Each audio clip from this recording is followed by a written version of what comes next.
netizen menyoroti tidak hadir petinggi PKS di deklarasi Anies Baswedan Muhaimin Iskandar. Tapi Presiden PKS meminta maaf tidak hadirnya. Surya Paloh tidak menyebut PKS dalam pidatonya. Apakah ini pertanda PKS, PKB sulit bertemu? Atau ya keputusan itu baru terjadi? Bagaimana menurut kalian? Menurut analisis saya,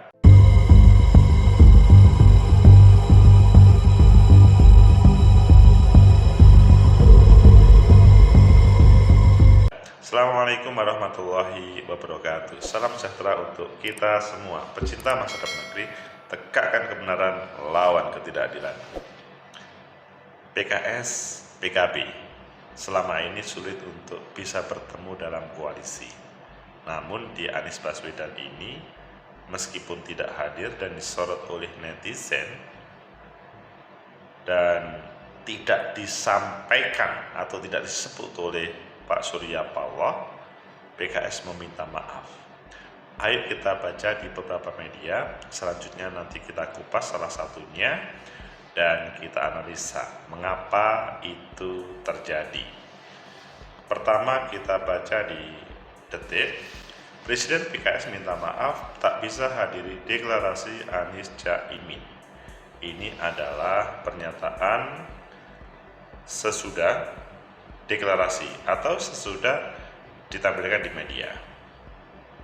Kemudian di Detik juga Anies Caimin deklarasi, netizen soroti absennya petinggi PKS. Ini sebagaimana yang kita singgung tadi. Dan di CNN, Surya Paloh tak singgung PKS di pidato deklarasi. Begitu juga di Tempo, Anies singgung Demokrat yang mundur dari koalisi perubahan. Kita bergerak bukan soal bagi-bagi. Dan terakhir, resmi Anies dan Caimin deklarasi Capres-Cawapres 2024. Kalian mau memilih yang mana? Oke, kita pilih yang pertama. Presiden PKS minta maaf tak bisa hadiri deklarasi Caimin di Detik. Detik, Jakarta, Presiden PKS Ahmad Saihu meminta maaf tidak bisa hadir di acara deklarasi Anies Baswedan dan Ketua Umum PKB Muhaimin Iskandar sebagai baca calon Wapres 2024 di Hotel Majapahit, Surabaya. Saihu mengaku sudah menelpon Caimin perihal ketidakhadirannya. Maksudnya sudah meminta maaf. Saihu mengatakan ini isi pembicaraan dengan Caimin di telepon itu juga turut menyampaikan ucapan terima kasih telah diundang di deklarasi Anies Caimin, namun dirinya meminta maaf tidak bisa hadir ke acara tersebut. Saihu menyebut baik deklarasi Anies Baswedan dan Muhaimin Iskandar sebagai pasangan Capres-Cawapres. Saihu mengucapkan selamat datang kepada PKB sebagai anggota Koalisi Perubahan untuk Persatuan. Insya Allah ini semakin mengokohkan dan insya Allah semakin optimis meraih kemenangan Pilpres 2024 untuk mewujudkan Indonesia yang adil, sejahtera, dan bermartabat. PKS menghormati keputusan Nasdem dan PKB yang dideklarasikan Anies Caimin. PKS meminta maaf tak bisa hadir saat deklarasi di Surabaya. Dan memang kalau ngomong Surabaya itu kan ya ada waktu untuk maksudnya dari Jakarta. Pecinta masyarakat negeri, tegakkan kebenaran, lawan ketidakadilan. Intinya PKS sudah minta maaf. Tapi sebenarnya kalau menurut kalian apa yang terjadi? Menurut analisis saya, pertama, bahwa Koalisi Perubahan untuk Persatuan itu yang menghadirkan adalah Partai Demokrat, Partai Nasdem, Partai Keadilan Sejahtera. Itu kata kunci.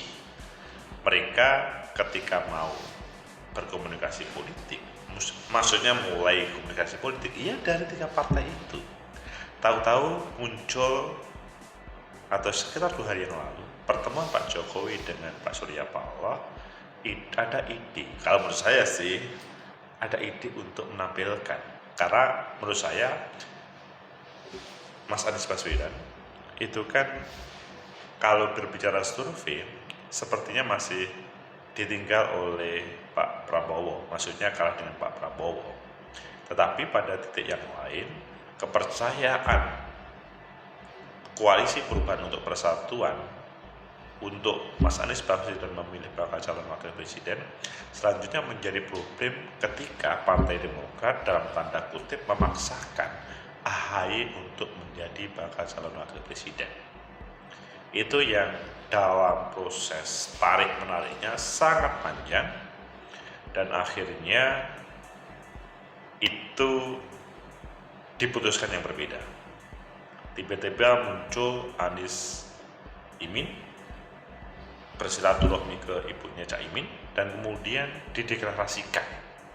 Ini pertanda bahwa Caimin juga sebagai solusi ketika Gerindra, PKB yang sudah membangun koalisi tidak ada titik temu, maka ini harus mengambil strategi yang lain, sebuah strategi yang dalam bahasanya cerdik untuk mengelola, maksudnya mengatur dan mengelola partai politik.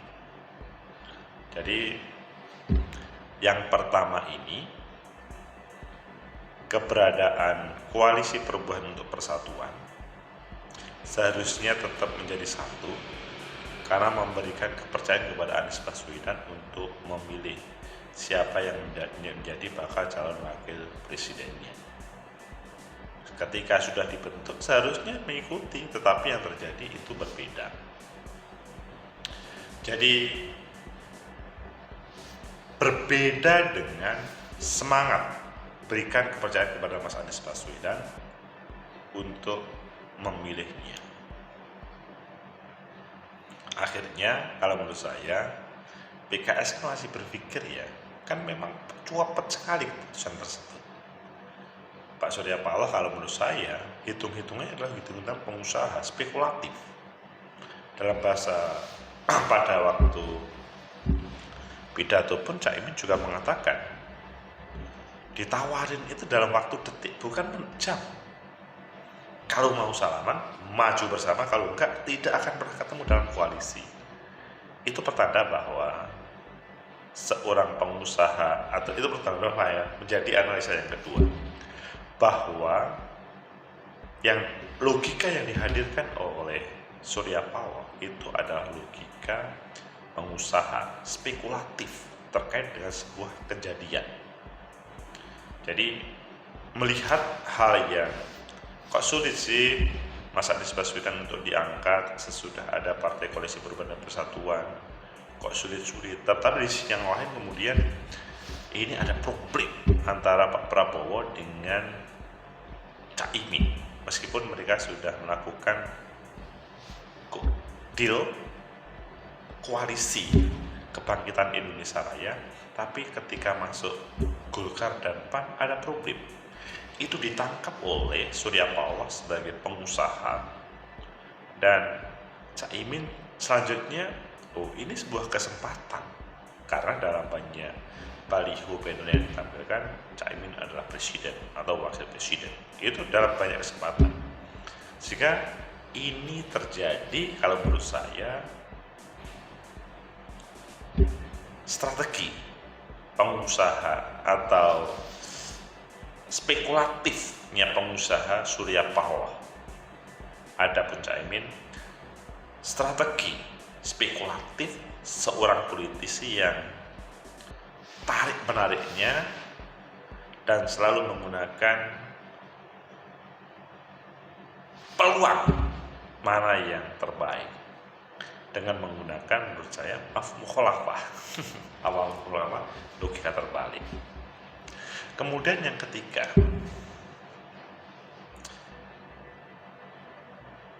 permintaan maaf yang dilakukan oleh PKS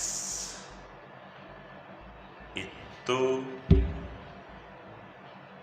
merasa dia awal belum ada sebuah keputusan dan berharap ada semacam ajakan yang lebih. Gak tahunya Nasdem sama PKB tetap berjalan tanpa ada permisif. Sehingga meskipun kalau kita melihat berbagai pendapat bahwa PKS tetap mendukung, tapi faktanya bahwa tidak ada orang yang ada di lokasi. Mungkin kalau saya salah dikoreksi, tapi dari informasi yang ada, lebih khusus kita melihat video dalam proses deklarasi, itu PKS tidak ada.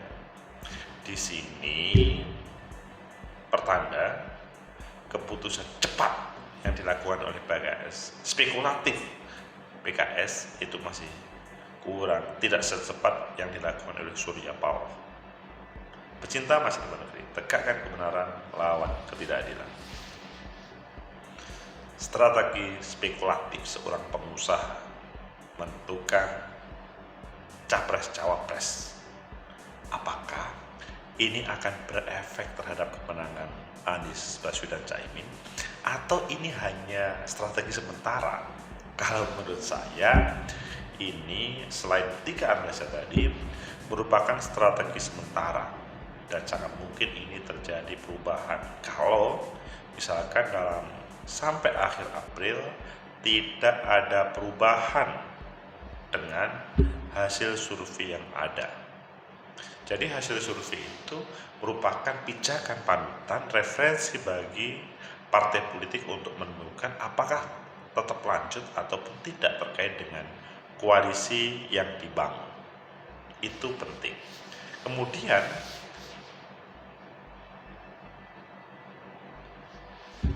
keberadaan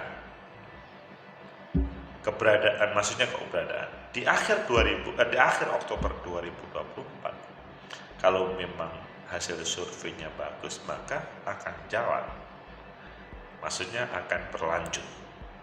Jadi kalau menurut saya endingnya bahwa spekulasi, kalkulasi, keputusan untuk menampilkan sebelum pada hitam putih pada saatnya pendaftaran itu akan selalu berubah. Berawal dari Koalisi Indonesia Bersatu (KIP), P3, Golkar, PAN yang pada 3 bulan yang lalu hilang sesudah P3 memutuskan bergabung dengan PDI Perjuangan. Dan awalnya Koalisi Indonesia Bersatu, Koalisi Kebangkitan Indonesia Raya (PKB Gerindra) dideklarasikan sudah sekitar 8 bulan yang lalu. Selanjutnya hilang ketika hadirnya Golkar sama PAN di Koalisi Kebangkitan Indonesia Raya. Begitu juga Koalisi Perubahan untuk Persatuan menjadi Demokrat menyatakan mundur dari koalisi dalam tanda kutip, meskipun Mas Anies tetap menyatakan ini Koalisi Perubahan untuk Persatuan ketika hadirnya Caimin sama PKB.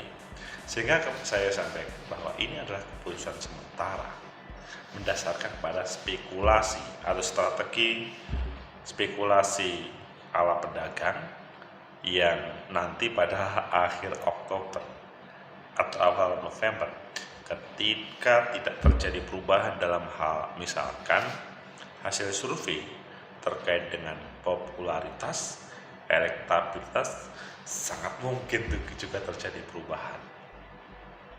Ini akan terus berjalan dan akan diputuskan sesudah KPU menerima pendaftaran bakal calon presiden dan mengesahkan.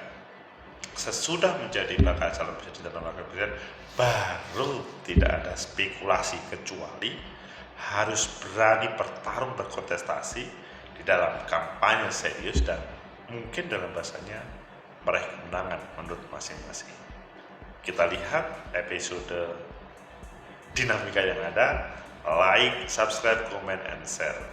Sampai jumpa.